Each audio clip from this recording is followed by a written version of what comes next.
Welcome into another episode of the Fantasy Focus. Today's live stream show is presented by Hotwire. You can watch us every weekday at 11 a.m. Eastern on ESPN's Twitter, Facebook, and YouTube feeds, as well as the ESPN app. And if you're listening to today's audio feed, Today's podcast is presented by Geico. You can download Fantasy Focus wherever you get your podcast. Happy September. Field Yates, Matthew Barry, Stephania Bell, Daniel Dopp, all here today. A full house for today's podcast. We have Is that a poker reference? Is that a poker reference? I don't know. Full House. Could have been Dave Coulier reference. You know who he is? I do know who he is. Yeah, one of my favorite all-time actors. Really? Yeah. What do you like about Dave Coulier? He's funny, and the show was iconic. He was You know- great. you know, the Never rumor- took himself too seriously. All fair. The show is iconic. Full it's all House. fair.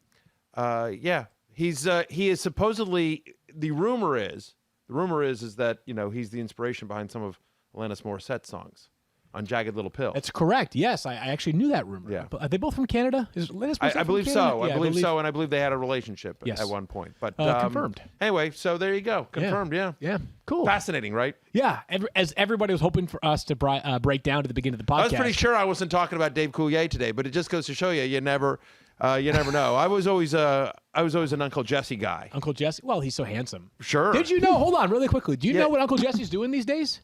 Is he touring with the Beach Boys? Yeah, he's playing drums. My dad went to the concert.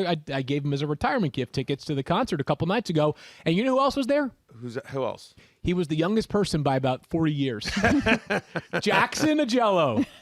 No One of the way. producers of our podcast was Yeah, there. we love Jackson. He Does was- a lot of social stuff for us as Yeah, well. he does a great job. He's such a bright star here at the company. And he showed up at the Beach Boys concert on Sunday night. freaking loved it. Was he taking like his grandfather or No, something? No, he I went. think- He went with a bunch of his buddies. Yeah, like I that think were they also a bunch of kids. They were closer in age to their birth date than they were to like the average age of every other patron at the event that night. And Mike Love, 80 years old, still bringing the house So- down. Right. Well, it's interesting. And I wonder if it's some. I went to a Jimmy Buffett concert this summer. You know, I'm a huge Buffett guy, and usually it's an older audience. Yeah. But we were walking the parking lot, and it was tons of kids, tons of like, I can't tell you how many pictures I took or how many shots I did, or When you beer say pong- shots, what do you mean by that? To borrow a alcoholic Matthew shots. moniker. Alcoholic shots. Because you come and then you're doing that. Well, if you're going to tailgate for a Buffett show, you do it right. Right, And right, so whatever, playing beer pong or cornhole or whatever it is, people got going on. But it was like I was just amazed at how many young people, kids, kids that are the same age as my oldest son, who's 23. Kids like that age were out. So it was, I don't know, maybe there's a whole I nostalgia think people thing. just want to go to a concert. Is that what it right? is? At the very Somebody's least. playing. Yeah, I don't care people who it wanna be is. there. So anyways, I always say that we're trying to get to the football faster on the show because we know that you guys want to hear about football. Sure. And I delayed us by 3 minutes. Let's get to the football news. And Matthew, we talked about this yesterday morning, but with you being back today on the show, wanted to dive in on Cam Newton being released, Mac Jones taking over as the starter, and the various impacts that could have on the Patriots offense. Look, ultimately, I think this is a good move for the Patriots. I think it's good news for Mac Jones from a dynasty perspective as well. He suddenly gets to start from game one, right? He's going to learn quicker. And it's also the offense doesn't need to shift from a run-heavy, Cam-centric offense to Mac Jones, who's much more of a pure drop-back passer. He's not a guy that's going to run very much. I don't know that it does a lot for him season-long wise, Mac Jones. Like, Right. I think he's a low-end QB2. Because, again, he doesn't run that much, and I still expect the Patriots to be more run-heavy than pass-heavy. I don't expect them to get... Maybe. I mean, it'll I know probably what be... you're saying, though. It'll be more balanced, I guess, is my point. It'll be more balanced than it was last year, but they're not all of a sudden going to turn into, like, the Chiefs. Mm-hmm. You know what I mean? It's going to be a balanced attack, and they also have a very good defense, so they're not going to get into shootouts. Okay, so that's Mac Jones. Of the pass catchers, I think it obviously helps the pass catchers. I moved Jonnu Smith up to a top 12 fantasy tight end. I prefer... About 4 slots too low, but that's not bad. It's fair enough. As long as Hunter Henry is there, it's still... That's my concern, is not knowing when to start those guys. But you and I both agree Jonnu Smith over Hunter Henry if picking a Patriots tight end. We're both on the same page there. I'm just concerned as long as Henry's out there, he's going to steal some red zone target share from Jonnu Smith. We shall see. If I have to pick a pass catcher, a wide receiver, give me Jacoby Myers. Jacoby Myers last year, in all the games in which he got, like 7 targets or more last year, I think he averaged over 17 fantasy points per game. He was really good last year. The problem is that over the second half of the year last year, Jacoby Myers had like a 30% target share. And does Mac Jones spread it around a little bit more? I think he does. I'm concerned that Jacoby Myers doesn't get as big a volume as he did last year. But to me, so that's Jacoby Myers. I ranked him inside my top 50, though, and I hadn't done that before. If I'm picking a Patriots wide receiver, it's Jacoby Myers. But to me, I think the big winner here, Field, is Damien Harris. Damien Harris becomes the number one running back on this team. Last year, the Patriots, second in the NFL in red zone rush percentage and first in rush percentage overall. Now, they had no one to throw to, and they had Cam Newton as a quarterback, which obviously skews everything. However, when they get in close, they like to run. Over the last 5 years, Bill Belichick and the Patriots are second overall in red zone rush percentage over the last 5 years. And if you go through and look at it each year, they were upper half of the league every single year, top 15 in the league every single year. So they like to run when they get in close, and it's one of the best offensive lines in football. My expectation is when they get in close, they want to take some pressure off of Mac Jones. So I think they'll go more run heavy in the red zone than maybe they do in the offense in general. And then you look at what they did last year. Last year they had 53 goal-to-go rushes. Yeah. 53. Of those 53, 28 went to Cam Newton, now a free agent. 8 of them went to Rex Burkhead, now in Houston. 4 of them went to Sony Michel, now a Ram. 9 of them went to Damien Harris. So the top 4 guys, like 48 of the, it's something like 44. 40 of the 53.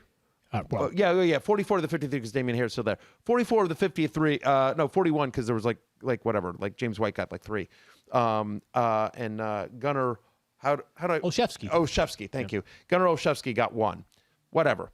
The point is here is that Damien Harris, of the top 4 guys that get those goal-to-go carries, Damien Harris is the only guy left. Now, it's the Patriots. Suddenly, Ramondre Stevenson or J.J. Taylor could get some work, but there's a chance that they use Damien Harris the way they used LeGarrette Blount a couple of years ago when he was fantasy royalty. He had 1 year where he had 18 rushing touchdowns. Yeah.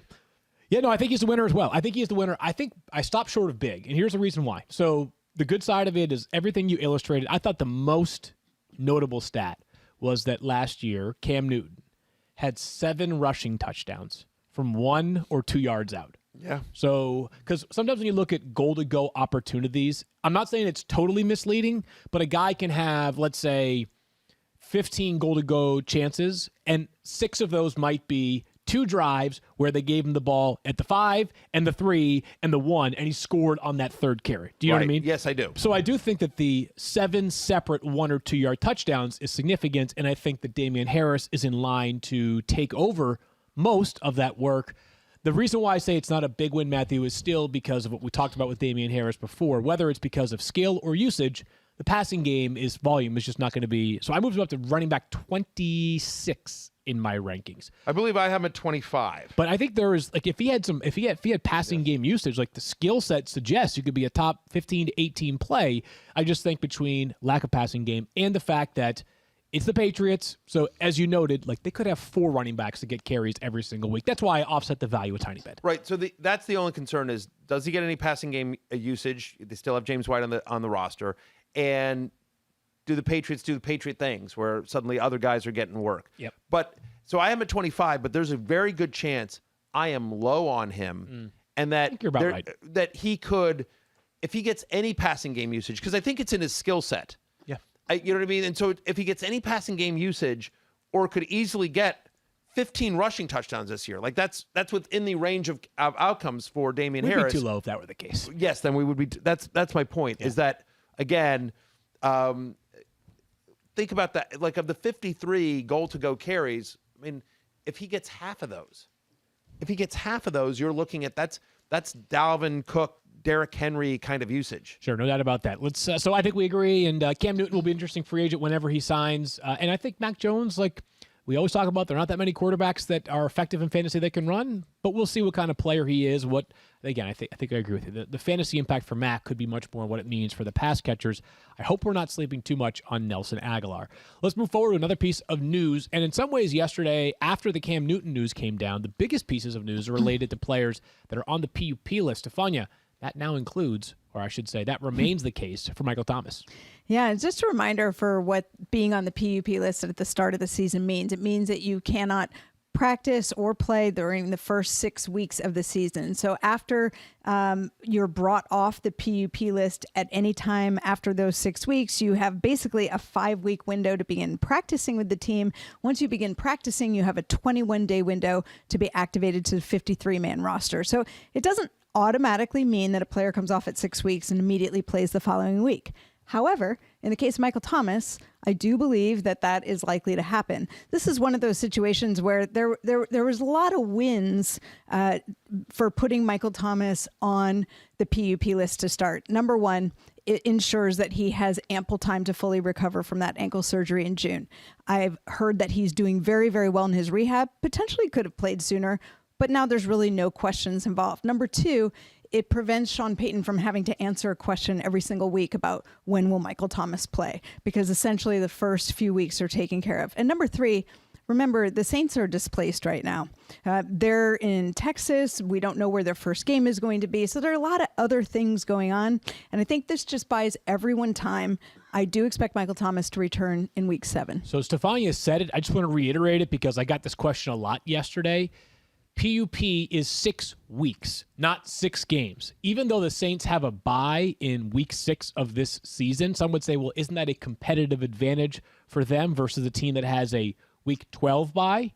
No, it's 6 weeks, not 6 games. So there's a chance, and we have no idea what that chance is, but there is a chance Michael Thomas can return as early as week 7, whereas you may have, which is only 5 games missed, whereas other players that are on PUP, like, for example, Stephon Gilmore in New England, is going to miss at least 6 games for the Patriots. Right. So just a piece of clarity on that because we got the question a lot yesterday, and plenty more, by the way, on Friday's podcast, which will be a Stephania injury update special podcast in regards to where Michael Thomas is at and when we might see him back on the field. Matthew, did this change anything about how you had him ranked or no? I'm at wide receiver 35. I'm the lowest on the rankers of him, and he is what it is, which is he's a high upside wide receiver 4. It actually is helpful, I think, because to me, in a weird way, I think it actually helps his fantasy value, and I'll tell you why.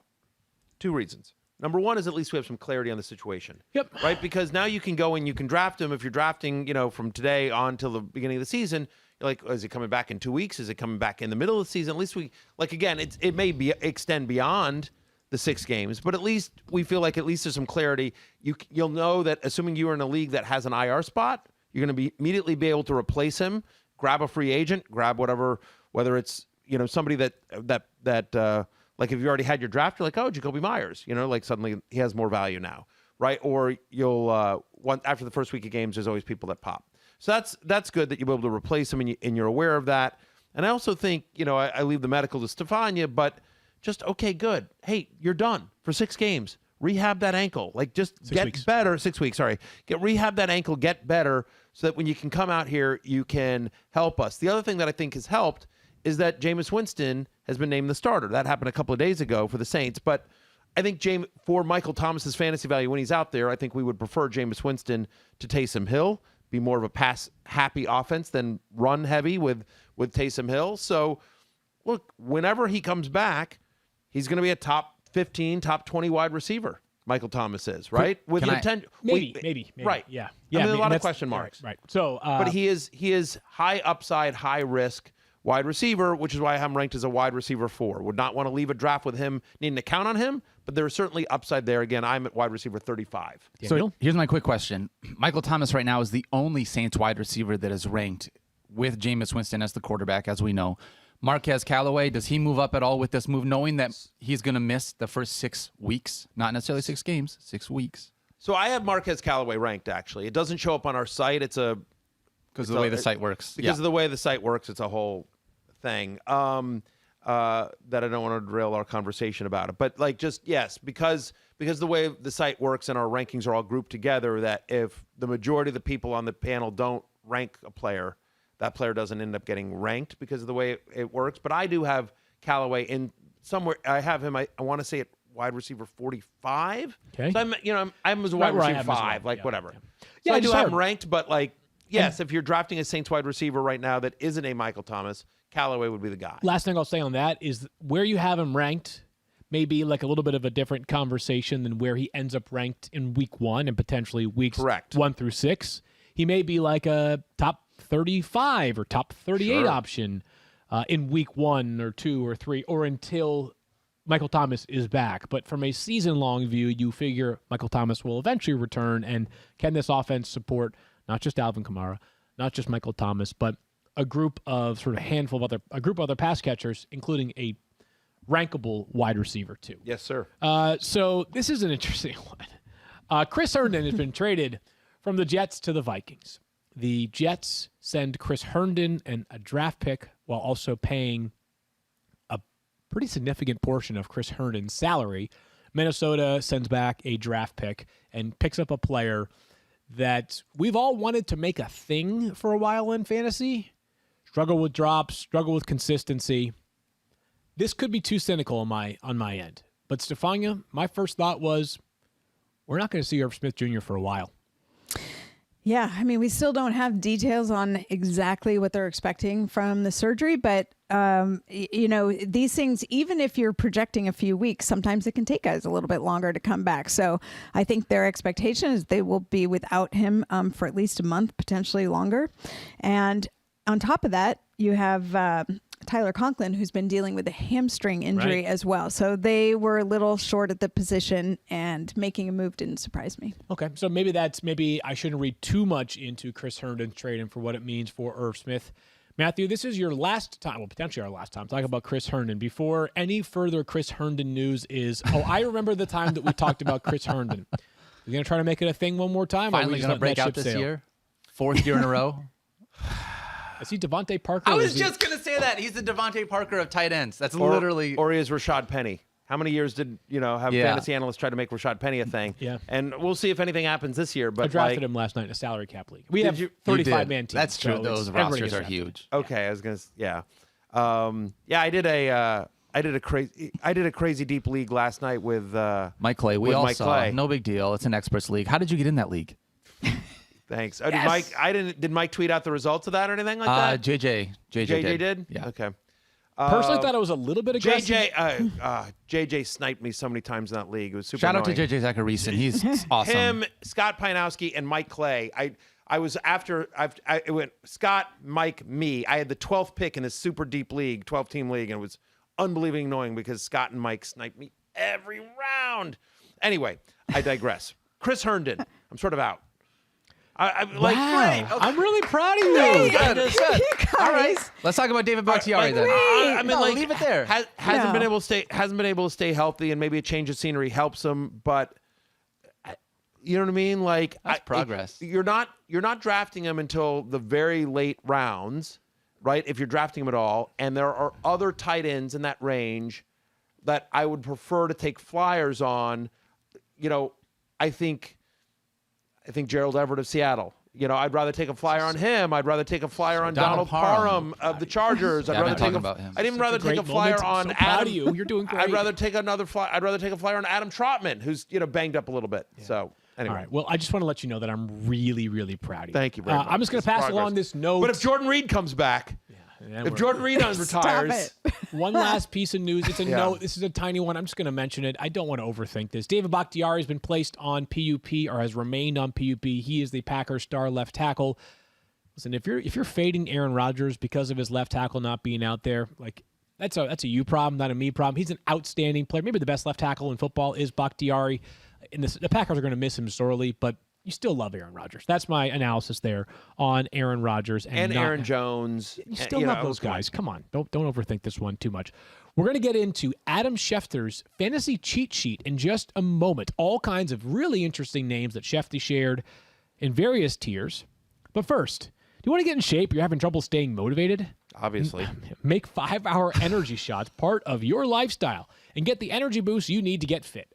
We all know you sometimes do not want to go to the gym. Yep. So take a 5-hour energy shot to give you that feeling and alertness so you can get to the gym, Matthew. With zero sugar and a convenient portable size, it's the perfect pick-me-up for getting stuff done. It'll pick Matthew up? Yeah, literally. The 5-Hour Energy website has flavors galore like watermelon, tropical burst, cherry, peach mango, and more. There's a flavor for everybody, so try them all. On the site, you even have the option to build your own 12 or 24-pack. You choose the flavors, and that pack is delivered right to your door.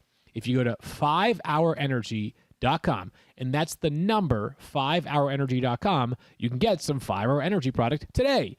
You can also do so using our promo code FFF to receive 10% off your order. If you don't like 10% off things, you probably are still drafting, I don't know, who's a quarterback? Brad Johnson is your first-round pick. Wow. I love Brad. He's great on TikTok, by the way. This offer is only valid until December 30th on one order and cannot be used with other promotions. This code is not good on subscription orders. Go to 5hourenergy.com today. Hi, football fans. Hello. I want to tell you that NFL Sunday Ticket.tv is like having front row seats to every live out-of-market game every Sunday afternoon. No matter where you live, streamed right to your favorite device. And this season, that means 18 weeks of glory and more games than ever before. Visit NFLSundayTicket.tv and order today. Use promo code FFF2021 at checkout to save 15%. That's FFF2021 at checkout to save 15%. Select international games excluded. Eligibility restrictions apply. Compatible device required. Data charges may apply. Alrighty, let's get to Adam Schefter's fantasy cheat sheet. And for those that have a subscription to ESPN Plus, you can read this entire cheat sheet on the website right now. So basically what Adam did was he highlighted by position some early round targets, some mid-round targets, and then some late round targets. We're not going to go through every single player on the list, and we don't need to go through every player that we mentioned here in significant depth. So we'll start at quarterback, and one of his favorite early round quarterbacks is Josh Allen. No surprise there, Matthew. And I don't think we need to either affirm or sort of argue, well, especially not the top tier guys. Like, you, of course, agree with Josh Allen as one of the top quarterbacks in fantasy this year, but just to highlight some of the players that Adam Schefter really likes. And think about this, people. Adam Schefter is the most connected man in football. He of, 10 million Twitter follower fame. He who is as dialed into the NFL across the league as any person in the sport. He is also, on top of that, the most passionate fantasy player you will meet. Mm-hmm. When he's not playing fantasy football during the season, he's playing fantasy basketball. When he's not playing fantasy basketball, he's doing fantasy golf leagues. Daily fantasy, season-long fantasy, pick 'em, you name it. This man has a passion for fantasy sports. He is not just listing names for the sake of getting an extra byline on ESPN.com. He's dialed in here. He is absolutely a passionate fantasy player. There's no question about that. Yes, and he has what pick in the Worm Week? I can't remember what it is, which is one week from tonight. 12, I think. Okay. I'm at 14. I'm at 10. Okay. I have the league. I'm at 5. Yeah, Lucky of course, Starfania does.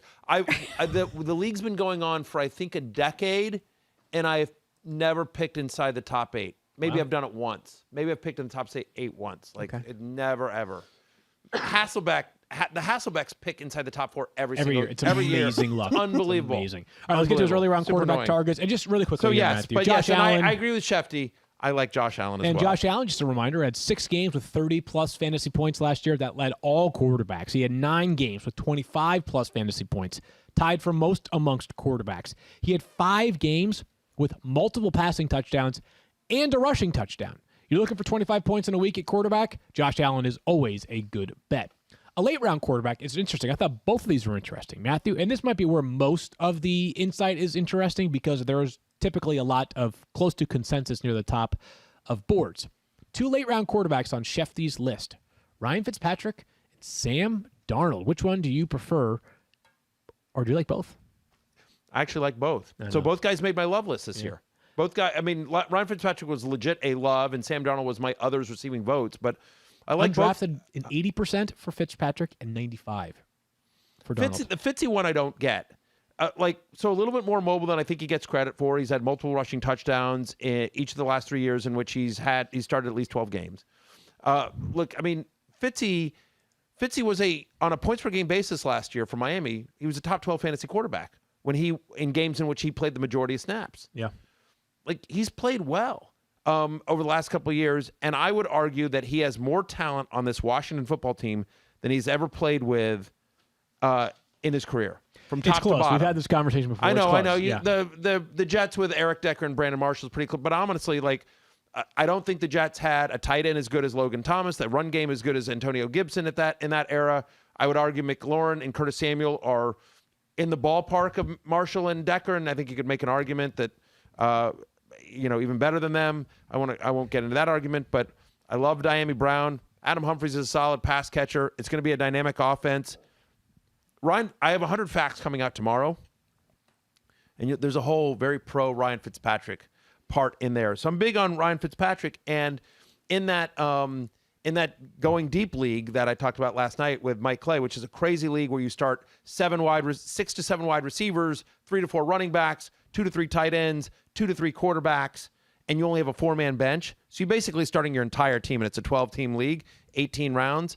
Sam Darnold's my second quarterback there because Pianowski stole Ryan Tannehill from me two picks earlier. How dare he and take then a good player. And then Mike Clay took Baker Mayfield for me. So I'm like, But then I've got Sam Darnold there because I'm a believer in getting rid of Adam Gase. I like how that offense operates. You think about what Carolina has, right? Chris McCaffrey, Robbie Anderson, DJ Moore, Terrace Marshall. What do all those guys have?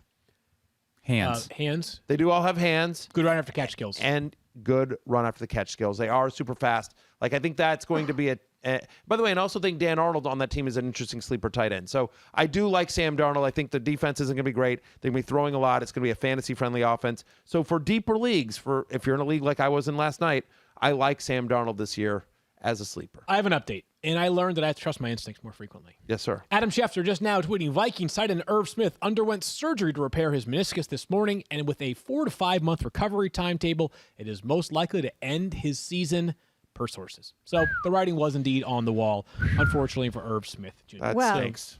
To be clear, we didn't have that news when we were talking about it. No, I know. I'm just saying. Yeah. Yeah, So But I think, I'm sure the Vikings certainly knew that was headed their way when they traded for Chris Irvin. right. But I think based on the fact that we talked about it the way we did, it's because we didn't know whether it would be a few weeks surgery or a few months surgery. Sure. I just want to point that out. To be fair, you said that yesterday, right? Like it could be anywhere from 4 to 5 weeks to 3 to 4 months is what you said to Matthew when he asked about it. And the thing about the news is that when you have a meniscus repair like that, that actually bodes well for the long-term health of the player. It means that they found something they could repair. It's going to protect his knee long-term.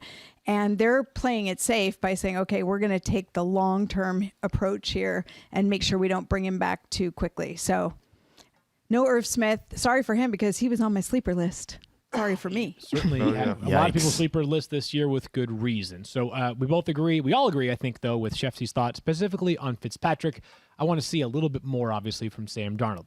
So we go to running backs, and this is kind of interesting. And this first one actually caught my attention. And I don't recall the specific date that the cheat sheet went up and whether it was August 29th. Okay, so it was after the Chiefs preseason game in which Clyde Edwards-Helaire sprained his ankle, and I don't believe we've seen him practice since. Sounded like it would be a couple weeks. But anyways, Clyde Edwards-Helaire does make Shefty's cheat sheet, and he's going 14th overall amongst running backs and 27th overall, so back end of the third round.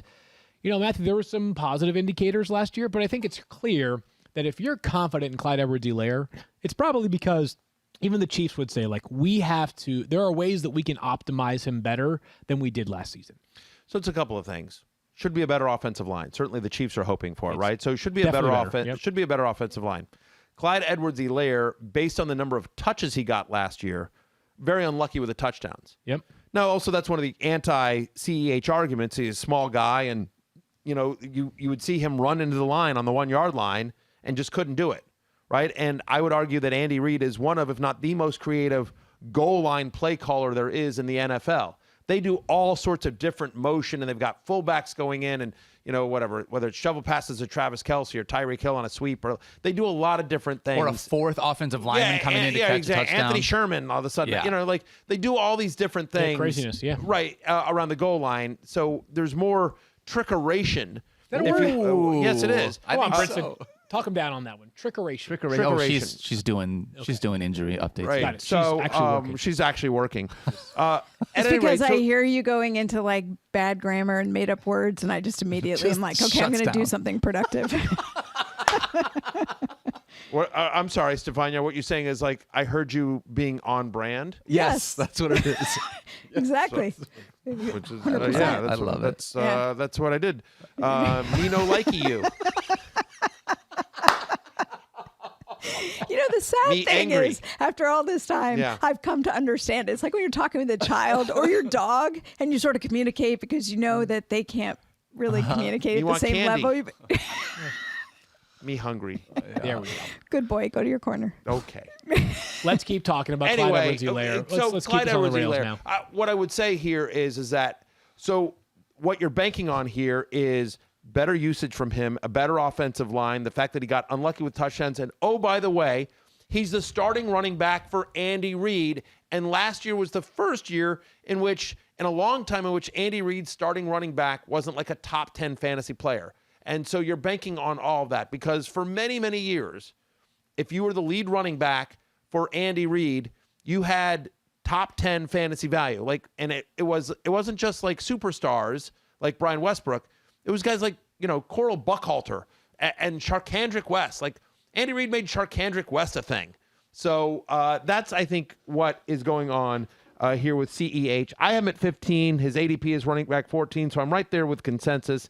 The just concern is that the other concern on CEH is that maybe he isn't that big. Maybe you're hearing some news about Jerick McKinnon and you're hearing other names as well in that Chiefs camp. Darrell Williams they like a lot. Do they use him? Do they use Darrell Williams more in goal line situations and short yardage? And oh, by the way, do they even need to run? Because like last year they didn't. Buffalo Bills. They were just like, yeah, you know what? I've got Patrick Mahomes, I got Tyreek Hill, I got Travis Kelce. I'm just throwing every play. You guys try to stop me. I'll give you a couple of late round names that he mentions amongst running backs. Phillip Lindsay and Gio Bernard. We all know what the potential path is for Gio. He's an outstanding pass catcher. He plays on a great offense. Phillip Lindsay is an interesting one. We've all agreed that if you're taking a shot on a Texans running back for the season, we think it's Phillip Lindsay. I'm also here to tell you they kept 5 running backs yesterday. Mark Ingram and David Johnson and Phillip Lindsay. So that's an offense that we think is going to be scoring in the teens weekly. So I'm not sure there's a ton of fantasy value if it requires a lot of things going correctly for Phillip Lindsay for that value to hold up over the course of the season. But I would argue here, I think what Schefty's point here is it's like in the very late rounds in terms of where he's being drafted as running back 43, there's a chance that Phillip Lindsay, that you can get a starting running back, like a legit starting running back for an NFL team at running back 43. Right. I mean, it feels like, honestly, like Mark Ingram, some of those guys, like, I don't think are going to be active every week. Yeah, I think all 4 of them will be. Really? Mark Ingram, yeah. David Johnson, Rex Burkhead. Burkhead's going to play on special teams. I love that value. Mark Ingram's like a heartbeat guy. David Johnson's got a huge salary. He might be the odd man out, together, but he sounds like he could be. If you put them all together in one body, think about how great they would be. Yeah, right? that would be. They would be great in one body. Daniel, good. A lot of people say, "What does Daniel contribute to the podcast?" And I think there's just an example of it right there. Yeah. In terms of what you bring on a daily basis. I'm just trying to look. Here's the thing. I think there's a chance it's that a value. that a couple of the guys, without getting, there's a couple of guys in that list that might be washed. That just might be done. No question. I'm just again, there's probably not a single late round value on this sheet that I'm like, no, I'm out. No. Yeah. At a certain point, all players have some value. I just have less confidence in general surrounding that Houston offense. And he also mentions Giovanni Bernard, who I will just say about Giovanni Bernard, like think about what James White did for years in New England. I think that's what Bernard's role is. I think at cost, I would rather have Bernard than Leonard Fournette. Oh, interesting. I'll stick with Lenny.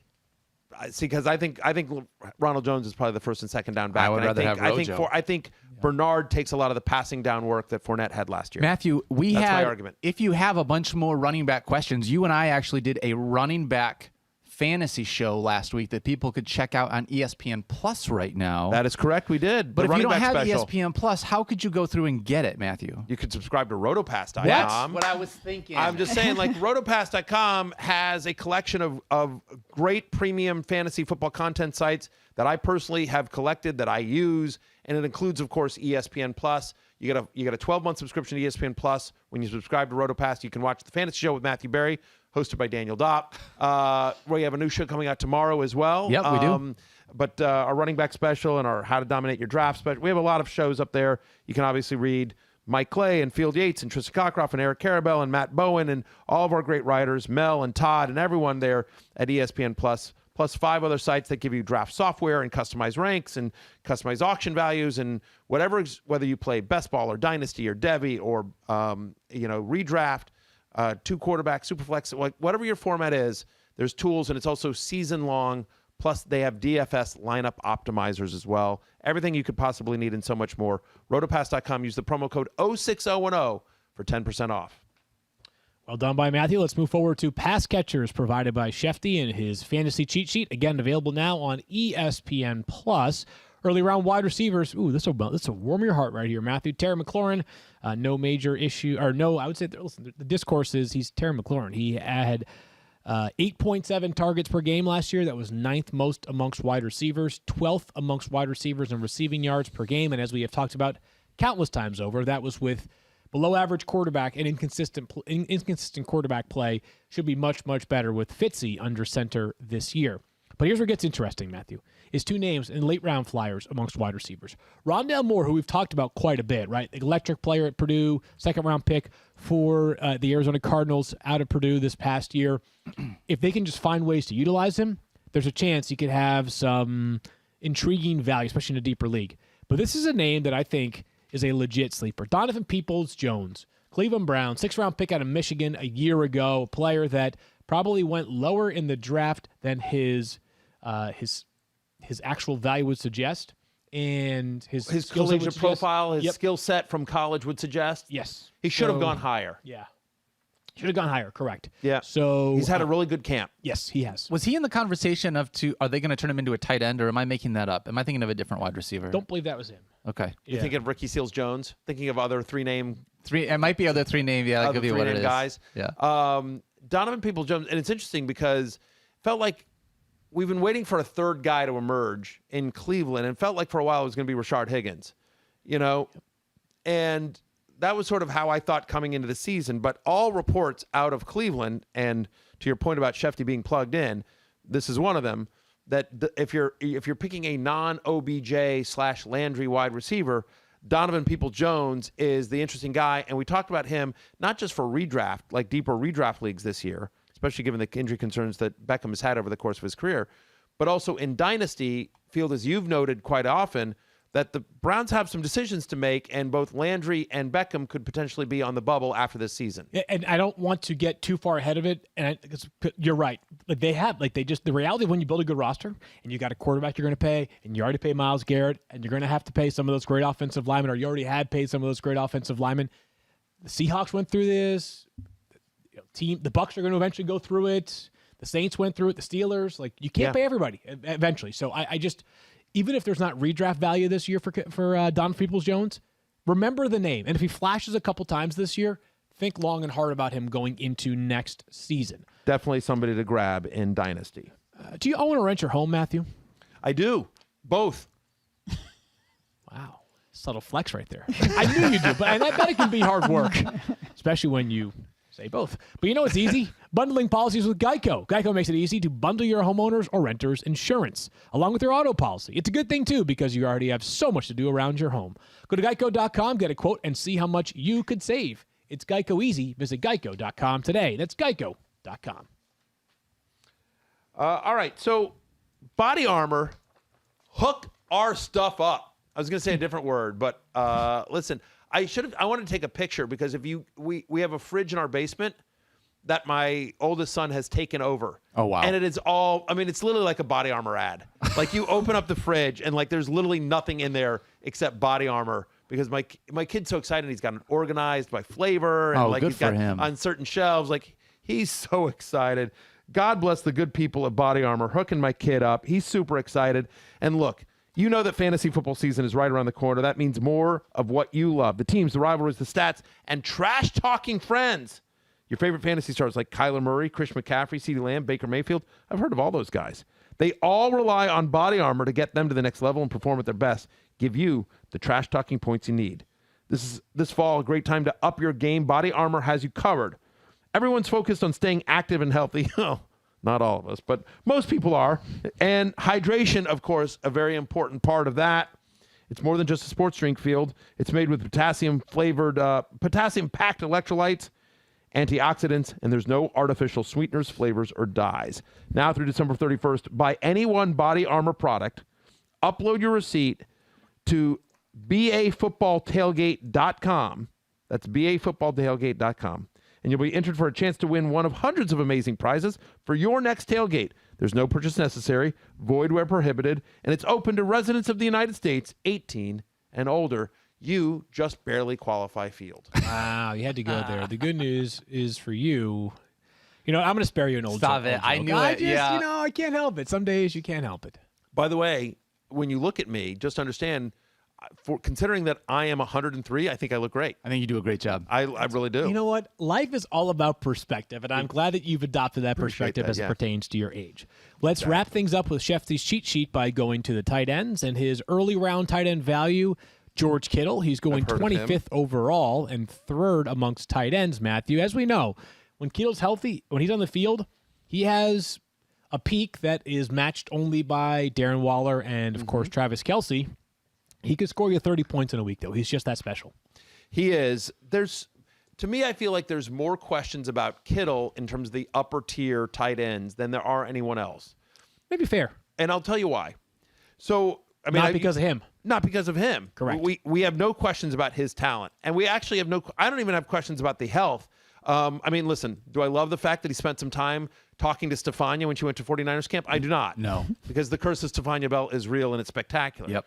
But I do think that he is one of the toughest guys in the NFL. My concern here is, what does it look like in that offense now that they have Brandon Ayuk, now that they have Deebo Samuel, now that they have a strong run game? Like, they have a lot of other guys that deserve touches of that ball. Does he get the kind of target share that he has gotten in previous seasons? And the other thing is that quarterback's a question mark for this team. Like, we all love the fantasy potential of Trey Lance because of his rushing ability, right? And listen, we think he's going to be a good passer, but he's still going to be a rookie quarterback that didn't play college football last year except for one game. There's going to be some growing pains there with Trey Lance whenever he becomes the guy. And Garoppolo has struggled, throughout his career. I think that's fair to say, at least certainly in San Francisco. Some inconsistent, Up and down, I would say. Inconsistent for Garoppolo. So I just think there's a lot of questions for a guy that's going basically in the second round. I think the only thing with with Kittle that I think needs to be mentioned also is, and we use this rhetoric often, but he's so good at some of the other things that there aren't necessarily the needs for him every single week to have 5 or 8 or 10 catches. As a matter of fact, he is so busy blocking that sometimes he's not even used in the route nearly as much as someone like Travis Kelce. To wit, only once in his career, only once. He's been in the league for, I think, 5 years now, 4 or 5 years. Only once has he ranked top 10 in terms of routes run per game. So frequently they'll use him as a pass protector. They'll use him as just a knockout run blocker as well. He's such a big part of their offense in ways that go beyond catches, yards, and touchdowns. Especially, and then you think about the role in the offense for a guy like Kelce or even Darren Waller. Like, they ain't bringing in Darren Waller to block. Yeah, Darren Waller's a converted wide receiver. Like, yeah, literally, yeah, exactly. No, exactly. He legit is. He played wide receiver at Georgia Tech in college. Like, he's a converted wide receiver. That's how they use him. 145 targets last year. It's why Waller's number 2 for me. Clearly over Kittle. I know some people have Kittle at 2, but that's the only issue there. I think that also is an issue with Kittle, but no one questions the talent, and the upside obviously is massive. Last piece from Schefter's cheat sheet is the late round tight ends, Gerald Everett and Pat Freiermuth. Everett, of course, with the Seattle Seahawks, now signed a 1-year deal with them, leaving from the Los Angeles Rams. And Freiermuth, a second-round pick out of, sorry, Kyle, not Penn State, but the Brooks School in North Andover, Mass. He is now a Pittsburgh Steeler. Looked good in preseason, Matthew. Out of those two, does one sort of pique your interest more than the other? Gerald Everett does. Like, again, so we've talked about him. Gerald Everett's another guy that made my preseason love list and others receiving votes. And so feel good that Schefter and I are on the same page on a lot of these. Everett's interesting to me just because of the fact that, he's had 11 different games with 5 or more targets over the past 2 seasons. He averages double-digit fantasy points in those games. Yeah. Where was Gerald Everett last year? He was in Los Angeles. Who was the offense coordinator of the Seattle Seahawks, the play caller? Where was he last year? Shane Waldron. He was in Los Angeles. So like there's a familiarity with Everett for Waldron, who's going to be calling the plays now in Seattle. And, listen, I've talked about the fact that I like the Seattle offense this year. They're one of my offenses that I think explode. I think they let Russ cook this year. And you want a piece of that. I do like Will Dissly as well, but it seems like they haven't been able to really get him on the field and use him consistently. So I prefer Everett to Freiermuth, who I like a lot in Dynasty, but I'm just concerned about the fact that they still have Eric Ebron, who's still going to be a presence in the red zone. They still have, Claypool and Juju and Deontay Johnson on a team that we expect to run a lot this year with Najee Harris. The only problem with, and just as I've been thinking about this as we've used it for other players as well, Darrell Henderson being one. But the only problem with relying on data when a pass catcher gets 5 or more targets in the 11 times in his 3 seasons, he's averaged over 10 fantasy points. It's the more important number is that it's happened 11 times in 3 seasons, right? So I don't know how many games there have been in Everett's career. In 2 seasons, in 11 times in 2 seasons. I in was general, making them up right? 11 times in 2 seasons. Is there anything that suggests he's a lock to have 5 targets regularly in Seattle? 3 wide receivers, at least 2, maybe D. Eskridge if their second-round pick comes around. Chris Carson's going to be busy in the passing game. We talked about Will Dissly not going away. I've got him at tight end 25, Gerald Everett. I think he's a good player. I just, I'm hard for me to feel comfortable leaving a draft with him. I'm at tight end 18, so he's more of a deeper league guy. But again, as we were talking earlier in the show, do I prefer him as a late round flyer than than Chris Herndon? I do. Yeah. Right. There are other guys that I prefer. So that Chris Herndon's going to go off this year, right? Of course he is. He's going to go 90 catches, 1,000 yards, and the 8 year touchdowns. we're finally done with him. That's the year he has just a monster season. Totally. Yeah. The only thing I would say to that stat, and I agree with you in general, when he gets when X player gets this much targets or this many carries, he does this. There's the tendency to go so when he gets a lot of work, he's good. Thanks, Sherlock. Right. But I just was thinking about that contract more than anything else. But who got a ton of targets last year? AJ Green. And he was terrible. Right. I'm just saying it's not always the case, and some players are better than others. There are other players that are. Austin Eckler is somebody who's crazy efficient, right? I mean, Russell Wilson is crazy efficient. He's never been among the league leaders in pass attempts. Yeah, who was tight end 5 last year? Robert Tonyan didn't have a ton of targets. He just caught the ball he had 11 touchdowns. 22% of his passes. That was some good fortune there. I think probably what my lesson learned is I'm trying to get it from a philosophy standpoint as we use it to either project forward, whether it's during the season or in the preseason, is that when a player gets plenty of opportunities and does not succeed, that's a much more, to me, useful metric to look at rather than when this guy who in the 10 times in 4 seasons when it's actually gotten a chance to compete has done well. I would expect when a guy gets a lot of chances to compete. So maybe the AJ Green not being efficient last year is more useful than, again, on the handful of occasions that Darrell Henderson got 10 or more carries, here's what he did. Does that make sense? It does, but it's also one of those things that's okay, well, good. But you have to use some data for sure. You have to use some data, and you're just okay, when this guy got an opportunity to be the guy, was he any good or not? Yeah. And in the case of Darrell Henderson, he was, which is helpful. It's a lot of data that goes into it. And then, by the way, then the guy steps out of bounds at 1 yard line, or the wide receiver on the other side of the field has a holding penalty, calls a touchdown back, and you're just well, there goes that. Right. Yeah, also, sometimes go with your gut. What do you got, Daniel? Let's get to social questions, actually. Let's get to some social questions brought to us by our friends over at Geico. Whether you rent or own your home, Geico makes it easy to bundle home and car insurance. Go to geico.com today. The first one comes from Birdman Chris Anderson. Wants to know, would it be crazy to take Adams 5th overall? When was the last time you thought about Birdman Chris Anderson? I was recently watching probably 3 days ago when he was getting his tats. People don't understand this, but underneath field, he's all tatted up. It's nowhere that you can see. People call me Mike Golick Jr. Right, yeah, exactly. Oh, wow. He's like a young Daniel Dopp over there. What's that? If it's nowhere that you can see, how have you seen it? Ooh, Stephania, don't ask questions you don't want the answers to. How about that? Saying how when I asked him earlier about house did you own around? He said both. Yeah. He has a houseboat as well, and he brought me onto the houseboat this summer. That's what it is. Okay. Yes. Can you take Adams 5th overall in a PPR league? Field and I are closer than you and Stephania. I'll just leave it at that. Wow. Interesting. It's true. That's right. Wow.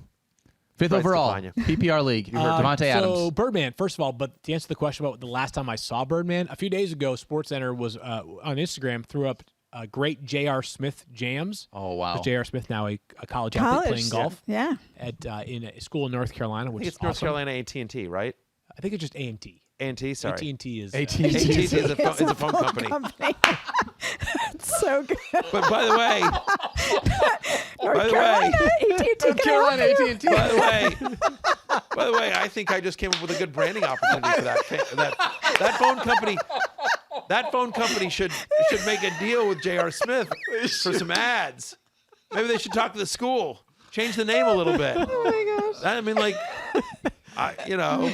So what would the AT&T stand for in this Yeah. version? Because I believe North Carolina A&T is North Carolina School of Agriculture and Technology. Sure. What's the extra T stand for? Textile. Agriculture, textiles, and technology. Yeah.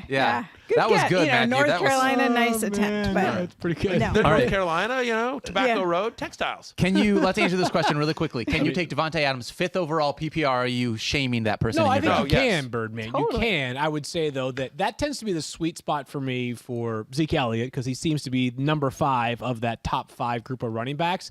And if I'm going to break the running back streak to start my draft, I've said this countless times over this year, to me, the preferred target is Travis Kelce. So I think if I had 5, I'm thinking Zeke Elliott or whoever falls of those 5 top running backs. But if I'm totally dissuaded from going running back early, I will take Travis Kelce. Yeah, I would. It's fine. There's nothing wrong with it. Yes. Here's what I would say. I prefer Travis Kelce to Devontae Adams if I'm taking a pass catcher in the middle of the first round. I prefer one of those 5 running backs if I had, to your point. I want one of CMC, Dalvin Cook, Derrick Henry, Alvin Kamara, or Ezekiel Elliott. I want one of those 5 guys. So if I have a top 5 pick, I'm taking one of those 5 guys. All that said, he ain't coming back to you. You're not getting him in the second round. And get your guys, man. Hashtag YOLO. Do what you want. You aren't, Birdman, you're not going to lose your league With Devontae. with Devontae Adams because Devontae Adams is on your team. Totally agree. He's a great player. He's money in the bank. He's my number 1 wide receiver. He's Fields as well. It'll be fine. So not what I would do at that pick but if he was there at 7, I'd be taking him. So that's fine. Absolutely. Get your guys. This next question is a good one. I think it's important. Let me start if you don't mind. After you ask the question. Yeah. This comes from I Love Lucky, wants to know James Robinson or Chris Carson. All right, so this, you may feel differently about this, Matthew, but this reminds me of something that I talk about usually through text when friends are asking me during the season, like, what would you do here, right? When it's, this player or that player. By the way, nice flex that you have friends. Wow. Nice flex that you have several homes. I know you'd think I'd have more friends. Matthew's on fire today. I know. You I are Keep know. buying houses, hoping that I get a friend. Realtor Hoping son someone, after here, so- what if I buy this one? Will you come visit me here? Wanna No? hang out, What about this one? I like punchy, tired Matthews. too. Great. All right, too. so you may feel differently about these players, but I would say my perception of James Robinson versus Chris Carson going into this season is that they are not necessarily 100% equivalent, but they are very close to equivalent. I could make a very easy case for James Robinson over Chris Carson. I could make a very easy case for Chris Carson over James Robinson. The point being is that sometimes you make a trade offer and you're offering 4 quarters for $1, right? Sometimes James Robinson versus Chris Carson is, I don't know, if I had to guess 17 times this season, and I guess James Robinson 9 times and Chris Carson 8 times, it may be that I'm correct. Does that mean that one was clearly better than the other? The answer is no. Like in fantasy, sometimes you're either dealing with toss-ups or just go with your gut. Maybe you're a Seahawks fan. Take Chris Carson. Maybe you've had Chris Carson in the past and you don't want to have him on your roster again, or you do want to have him on your roster again. Take him. Maybe you're just a twinge nervous about Carlos Hyde and you say, you know what, I'm going Chris Carson over James Robinson. Or maybe you're saying, dude, James Robinson was the man last year for me,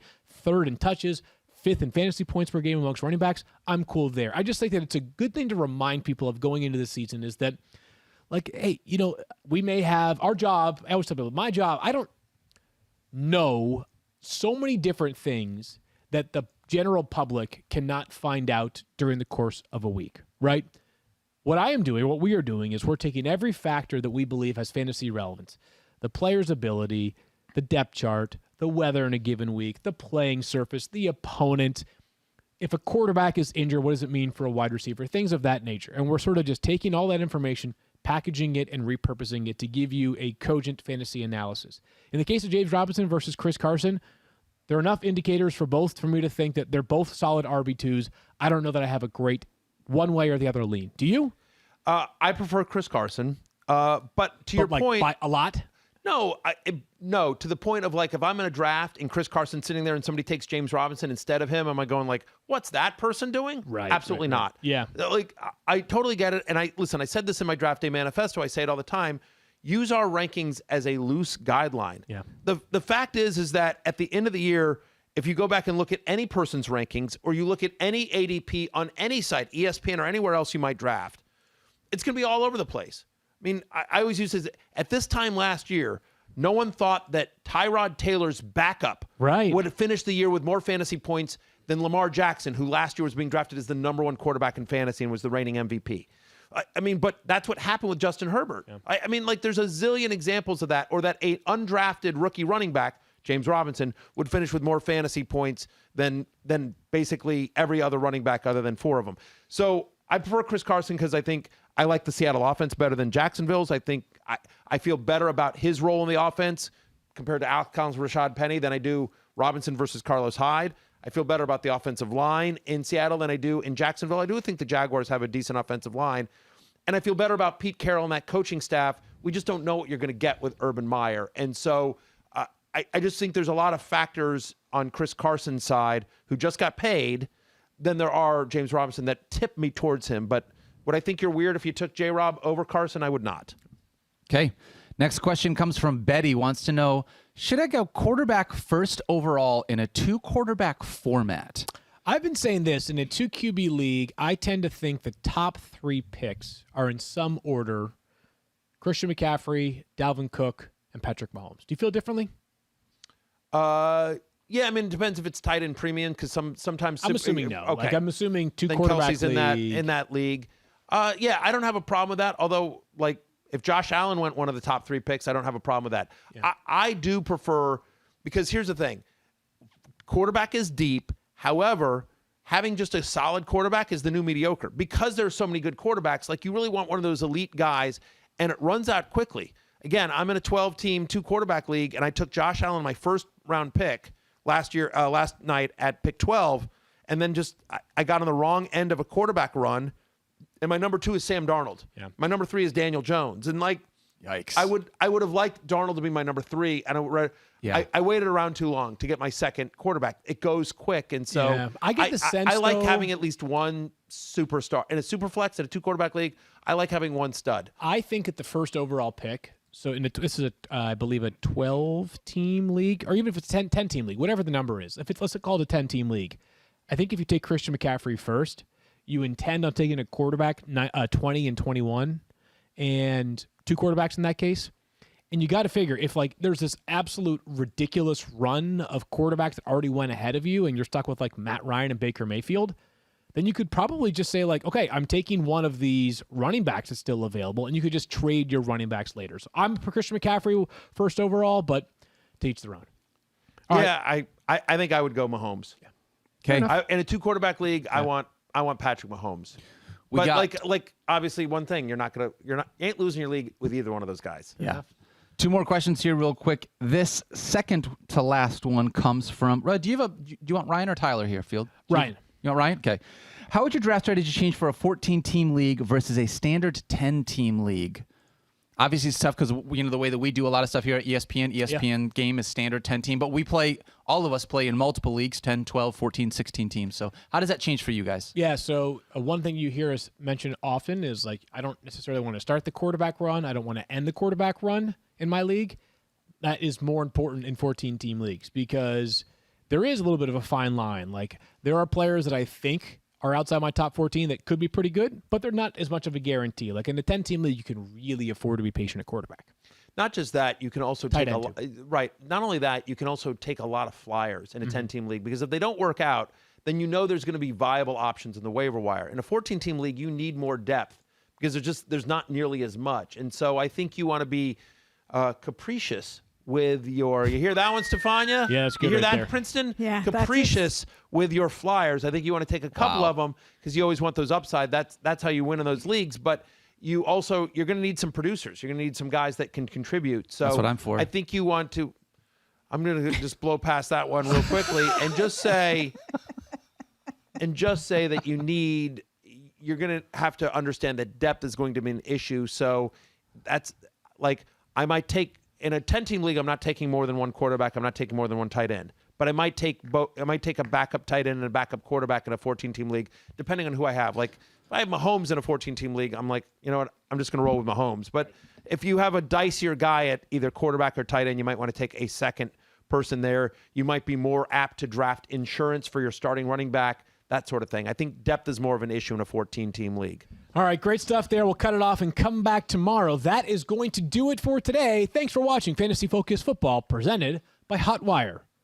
Remember that you can catch Daniel, myself, and Mike Clay tonight on the Zoom live show, Q&A style. The podcast will be back tomorrow, breaking down the final mock draft of the offseason, and then a Stephania special on Friday. For Daniel, Stephania, Matthew, I'm Field. Talk to you tomorrow. Peace out.